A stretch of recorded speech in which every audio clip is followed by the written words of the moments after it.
Well, there's mismanagement and there's intentional mismanagement, which is a totally different thing. As late as September the 28th, 2 days before the fiscal year started, the Office of Management and Budget sent out a notice that said, spend the money as if the law will not be obeyed. Spend the money as if the law will be changed. So 6 months later, suddenly the problem is twice as big as it would have been on October 1st. And 2 months after that, it's bigger than it was 2 months before that, because you've got to give notice. And of course, not much notice was given either to congressional committees or the airlines that had to comply. During the continuing resolution debate, I had an amendment called the Essential Services Act that just took the very same people that President Clinton said had to show up in 1995 if there was a government shutdown, and President Obama said had to show up in April of 2011 if there was a government shutdown. And that, by the way, included the air traffic controllers and the food safety inspectors and the border security guards.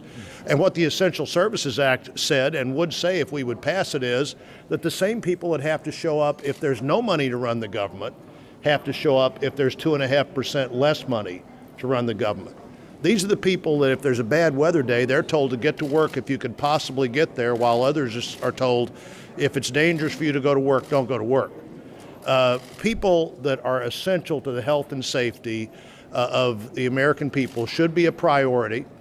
And obviously, they're the place where you put the most pressure on to say, oh my goodness, we can't cut any government spending at all without drastic things happening.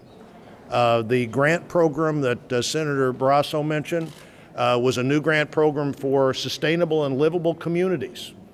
Probably a totally good thing to do, but surely not a priority if you're cutting $600 million in all the employees of the transportation department, but you decide that very same day to give $474 million away to a new program for livable and sustainable communities. Livable and sustainable communities are most livable and most sustainable if the economy works. That means the airlines need to run, the food safety inspector needs to show up, the border security guard needs to be there to let people in and out of the country. There is a difference in mismanagement and intentional mismanagement.